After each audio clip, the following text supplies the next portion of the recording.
But winter is coming. We know what's coming with it.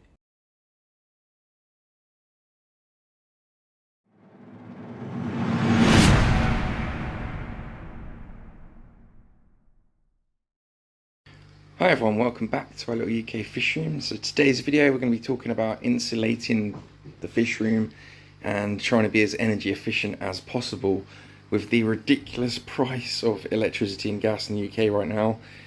We've decided we've got to do something or we just won't get through this winter with a fish room. Normally we heat individual tanks, but this year we're going to go for the heating of the fish room rather than individual tanks to try and save money. So to that end we have brought a infrared smart panel, heating panel, which is the most energy efficient from what we understand infrared panels. So it does have a thermostat on it, so you can control the heat. It's smart, so you can control it from an app, keep an eye on everything. It's really thin and it can be wall mounted. So it's not going to take up a lot of room.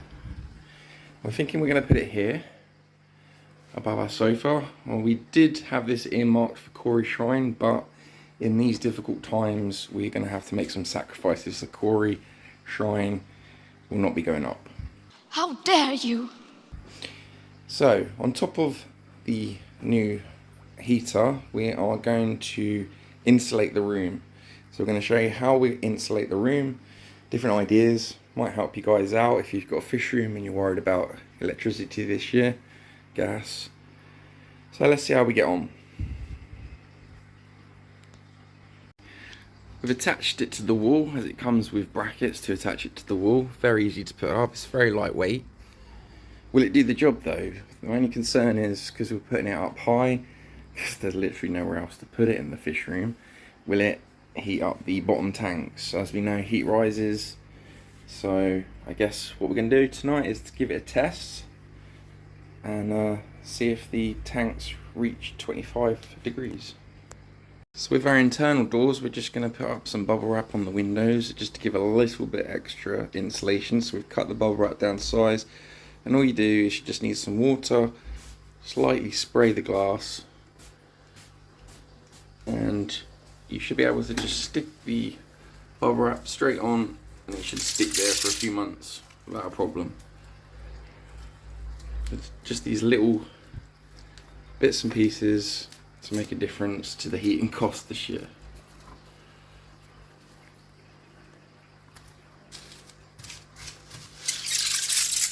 I repeat the process with the external windows. Simple, just stick it on. Whenever you want to take it off, just peel it off, no residue, no glue. I think for this window we are going to put an additional layer of bubble wrap all around, just in case there's any drafts, because this window always, the blinds always remain closed to prevent algae in the fish room. And the second layer of bubble wrap's on. Nicely done by Mrs. Aquarium. I might have to redo that. Nice and straight, babe. So, but the blind's going to go over it. Oops. So, we're not going to see it anyway, but it's going to keep some extra warmth in, and that's the point of this video and what we're doing. At the bottom of the door, it's pretty drafty. Coming up here, you can really feel it. So, we've got some draft excluding tape, which fits on super simply. Just place it on, and that's another draft done. Which we're going to do that all around the door frame. Some of the seal on the back doors come off over the years, so we've brought some new UPVC seal to get rid of that extra bit of draftiness for the fish room. We've also attached a draft excluder to the bottom of the door, noticing that there was quite a draft coming through there. Next we've got some radiator insulation foil, goes behind the radiator and bounces the heat back into the room rather than heating up the exterior walls. And we've left it a week since starting to record this video, and all the tanks are doing really well. They're staying at around 25, 26. I'm not sure if you can see that or not. And all we've done, we've shown you most of it. So we found a draft up here, so we've applied some draft excluding there. We've obviously done the bubble wrap on the windows there. Bubble wrapped the main window. We've double bubble wrapped the back door because my stepkids decided to break one of the panels in the window, so it's no longer double glazing. If you're interested in stepkids, they are up for sale if you want them. And so overall, we're finding out that this is turning on around 4 to 5 hours a day in 24 hours.